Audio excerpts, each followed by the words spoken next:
हरे कृष्णा। श्रील प्रभुपाद की जय। श्रीमद् भगवद गीता अध्याय 5 श्लोक संख्या 17। तन्बुद्धया तदात्मान तन्निष्ठा तत्परायणः गच्छन्त पुनरावृत्तिं ज्ञाननिर्धूतकल्मषः।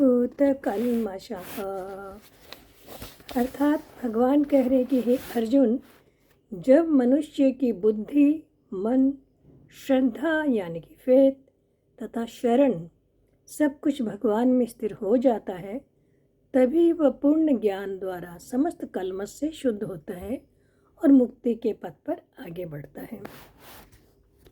कल हमने पिछले श्लोक में देखा कि जब कोई ज्ञान में प्रबुद्ध होता है तो उसके अज्ञानता का नाश हो जाता है और वो चीज़ों को, वस्तुओं को एज इट इज देख पाता है और समझ पाता है।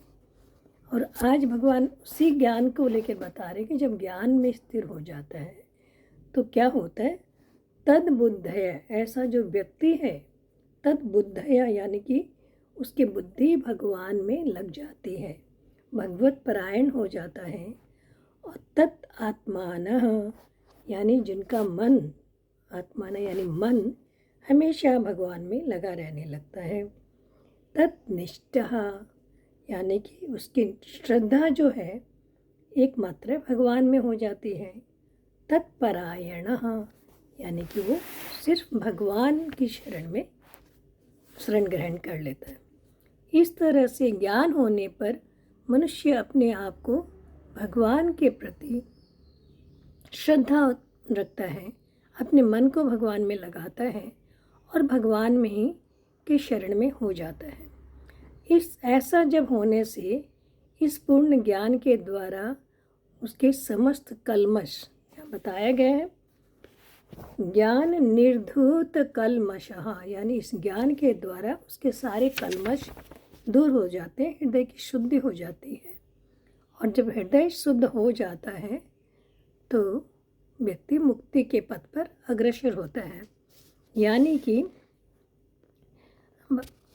ज्ञान के द्वारा है, ज्ञान प्राप्त करने से ही मनुष्य स्वयं को जान पाता है, परमेश्वर को जान पाता है। तब उसकी श्रद्धा अविचल हो जाती है और वो आगे बढ़ता है। तो परम तत्व का अर्थ भगवान बताया कि जो सत्य है, जो भगवान के स्वरूप है, ब्रह्म परमात्मा और भगवान के रूप को वो जान जाता है और भगवान ही इस परम सत्य की पराकाष्ठा है। अतः सभी प्रकार से मनुष्य को परम सत्य की शरण में जाना चाहिए, अपने मन, बुद्धि, श्रद्धा को भगवान कृष्ण में लगाना चाहिए और तभी वो अपने जीवन में मुक्ति पथ पर आगे बढ़ सकता है। हरे कृष्णा।